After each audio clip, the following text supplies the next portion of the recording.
White Salmon is a beautiful town. It's connected to Bingen, and between the two towns, it's actually based off of a small Germanic town, so actually called Bingen, Germany. White Salmon was also named after the extinct fish here, and they made it into this cute little German town that when you're walking down the streets, you can literally window shop. The next door would just be a restaurant or a cafe that you can go and sit and you can order a coffee. You can see usually both mountain ranges, which includes Mount Hood and Mount Adams. Surrounded by trees, you can see the Columbia River from most places. It's an absolutely green, luscious, beautiful area to just come down and relax. I was active in the US Army and I served for 10 years. I did multiple things, but my main job, I was actually a food service specialist, but I also served as an orderly room specialist, a training room specialist, and my first sergeant's driver.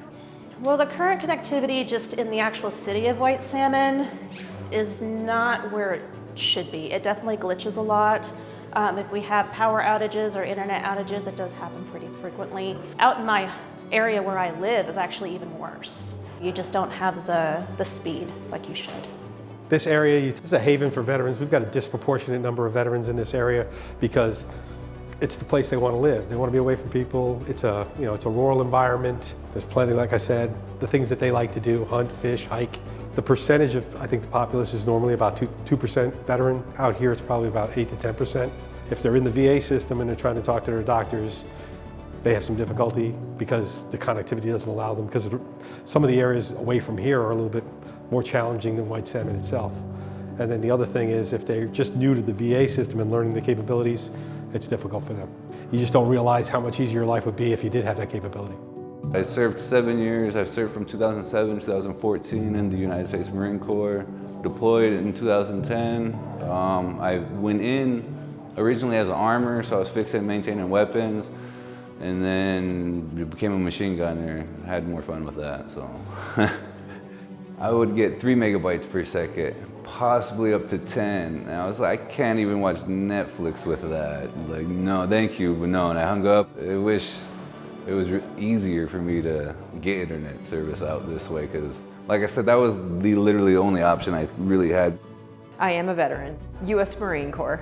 We just don't see competition moving into the area. And I've seen the exact same internet companies, except maybe the addition of Starlink in the past few years. Other than that, we've been with CenturyLink for 10 years and there has been zero upgrade or difference or improvement in our service. In fact, it's more challenging now, it seems like. I was in the Army.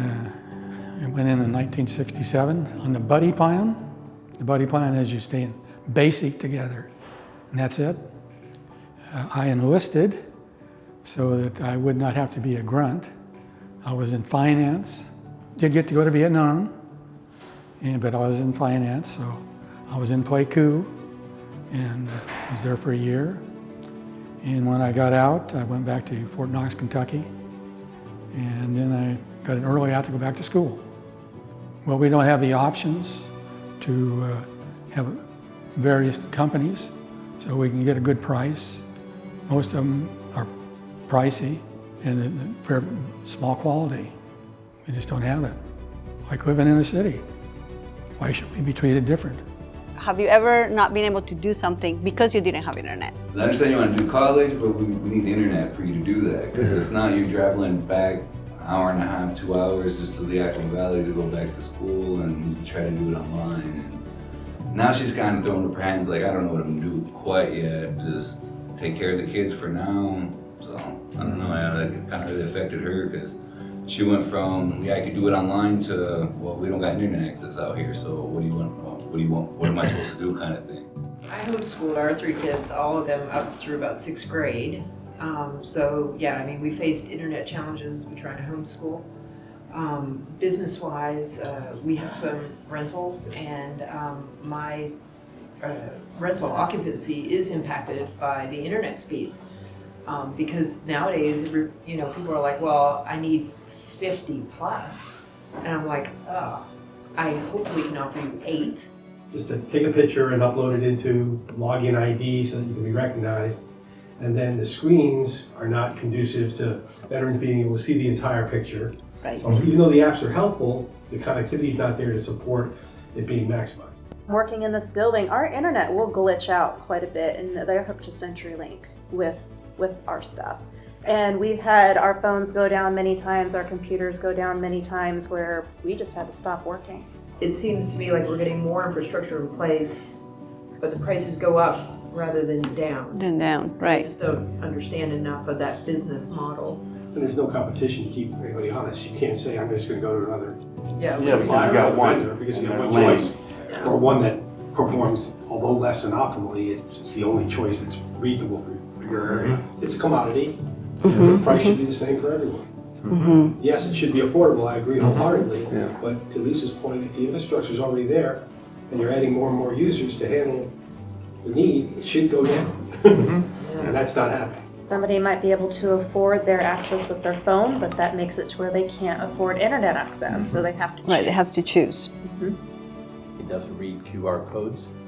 It doesn't pick up any of those things that you need to get their standard discount, so I feel discriminated against. Most of our stuff is done all by computer. We really don't have much paperwork anymore. And so if my system goes down, there's also WIC clients, which is Women, Infant, and Children, and we help out with that program, and people can literally not get their benefits if I don't have the internet.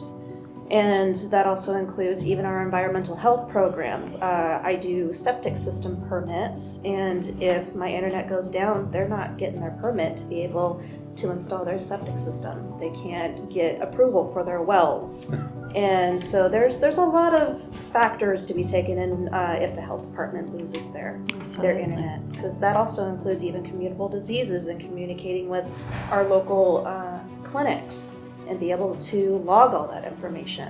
When you lose the internet and not being able to help, somebody that walks in and they're just wanting a birth certificate, then, okay, guess what? I can't help you right now, my internet's down. And they need that birth certificate for a passport or for just legal purposes. So that then not only stops my job, but it stops their job as well with trying to process what they need to get done. That's the frustrating part, because we know it exists here in the United States. When you go to other countries, like, okay, they're light years away from this happening, but we know it exists, it's capable of being here. For some reason, it just hasn't reached these areas yet. And there really isn't a reason for it. The infrastructure has to be in place if they want to continue to move forward and allow people. They're investing time and effort to make the VA a lot more capable for veterans, but for veterans to capitalize on those things, there has to be infrastructure there to support them. And that's for all of their life, whether it's their health care or it's their ability to file claims or their ability to get responsiveness and assistance. All the rural support services that are out there, they depend on the internet. And it's going to make them much more effective if it's there and it's functioning and it's consistent. I just hope that we don't wait till the last minute to be able to make our broadband larger.